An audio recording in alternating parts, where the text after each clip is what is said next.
Bismillahirrahmanirrahim. Assalamu alaikum wa rahmatullahi wa barakatuh. Madame l'ambassadrice, Monsieur le Président de la Chambre de commerce de l'industrie, du service de la région Rabat-Medla, Madame la conseillère spéciale du Premier ministre burkinabé, Madame la vice-doyenne, Monsieur le vice-doyen, Monsieur le directeur de l'ARSEN, j'ai l'honneur et le plaisir, au nom de la faculté de sciences économiques et sociales suisses et relevant de l'université Mohammed V,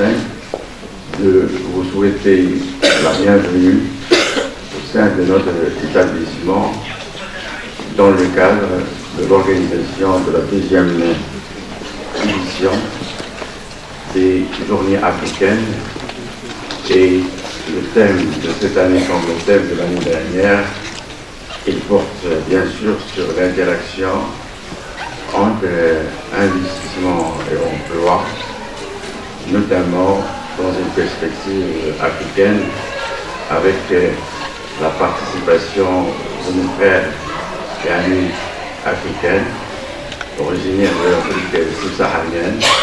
parallèlement bien sûr à la participation d'enseignants-chercheurs marocains et de praticiens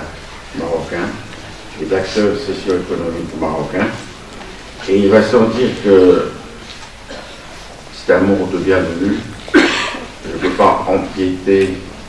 sur le contenu scientifique de cette journée. Et ce que je peux noter en termes d'actualité en rapport avec la création d'un écosystème favorable pour l'investissement, outre l'implémentation de la zone de libre-échange continentale à l'échelle africaine et la contribution potentielle de cette implémentation dans la création d'un climat favorable à l'investissement, dans la perspective de booster la transformation structurelle de ces économies et la création de chaînes de valeur régionales. Il y a également, sur le plan international, une évolution qui va dans le sens de favoriser la promotion et la protection de l'investissement à l'occasion de l'organisation de la deuxième conférence ministérielle à Dubaï. Et normalement, ces travaux ils vont être marqués par l'adoption d'un accord sur la facilitation de l'investissement. Après que l'OMC a réussi à adopter un accord sur la facilitation du commerce, cette année, cette conférence ministérielle va être marquée, c'est-à-dire au niveau multilatéral, par l'adoption de cet accord sur la facilitation de l'investissement. Et bien sûr, on ne peut pas parler de la création d'un écosystème favorable à la promotion et à la protection de l'investissement au niveau régional et au niveau multilatéral, malgré que dans un premier temps il s'agit d'un accord plurilatéral,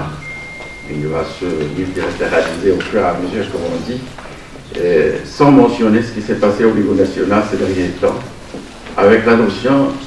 de la nouvelle charte sur l'investissement. Et c'est toujours dans la perspective de créer